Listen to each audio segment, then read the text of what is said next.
Agora nós vamos conhecer o Laboratório de Tintas do Senai Mário Amato, em São Bernardo do Campo, e em seguida acompanhar alguns testes que são realizados neste laboratório.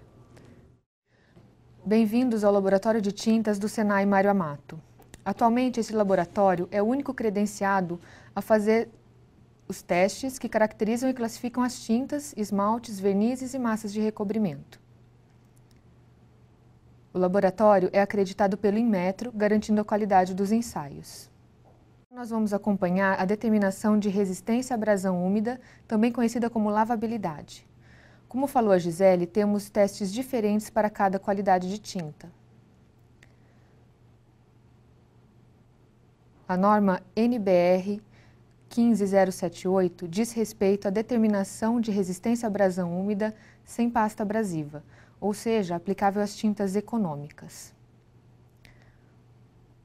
O primeiro detalhe a se observar é a preparação dos corpos de prova.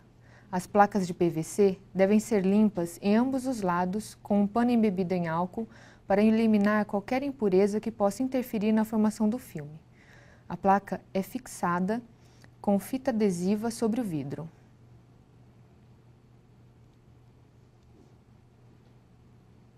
A tinta deve ser homogeneizada antes da aplicação. E utilizando um extensor de 175 micra previamente limpo com álcool, estende-se o filme de tinta sobre a placa de PVC. O tempo de extensão deve ser entre 3 e 5 segundos. Perceba que o aplicador posiciona o cronômetro ao lado para acompanhar esse tempo. Todos esses detalhes devem ser levados em consideração, pois podem interferir no resultado final. Um item importantíssimo é a condição de secagem do filme. No Laboratório de Tintas do Senai Mário Amato, verificamos um rigoroso controle de temperatura e umidade da sala. A temperatura deve ser de 25 mais ou menos 2 graus Celsius e a umidade relativa do ar de 60 mais ou menos 5%. Neste laboratório, a temperatura e a umidade são monitorados a cada 10 minutos através de um termoigrômetro que armazena estes dados no computador, possibilitando a verificação da condição da sala com grande precisão. A placa de PVC com o filme de tinta permanece secando durante 7 dias nessas condições. Agora vamos acompanhar a execução do teste. A escova deve ser de pelo de porco. A sugestão da norma é a escova AG 8111. Ela deverá permanecer imersa em água destilada por no mínimo 8 horas antes do teste. Devemos agitar vigorosamente a escova para eliminar o excesso de água e depois checar o peso do conjunto. O peso do conjunto, composto por escova, suporte para escova e porcas, deve ser de 454, mais ou menos 5 gramas. Pode ser necessário o uso de calces de borracha para que essa massa seja atingida. A cada ensaio, essa massa deve ser conferida, pois pode ocasionar divergências de resultados, caso esteja fora do padrão. A escova deve ser colocada sempre na mesma posição no bloco. Para isso, recomenda-se marcar o bloco e a escova, como podemos ver nas imagens. Verificamos se o equipamento está nivelado, pois isso também influencia nos resultados. Com o auxílio de uma pipeta, vamos umedecer a placa com 5 ml de água potável no percurso da escova. Posicionamos o suporte com a escova no meio da bandeja, conectamos os cabos guia e posicionamos a bureta com a solução de nonilfenol etoxilado. O gotejamento da bureta deve ser calibrado para 30 gotas por minuto, sendo que essa velocidade é monitorada durante o teste, sendo regulada se necessário.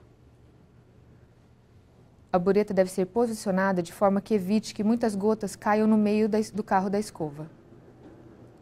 O ponto final do teste é quando ocorrer o desgaste de 80% da área percorrida da escova.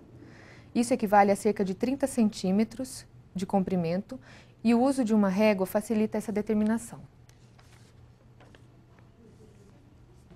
O resultado é expresso em número de ciclos, sendo que é feito em triplicata, e devemos desconsiderar o ensaio cujo resultado seja diferente de 25% do valor da média.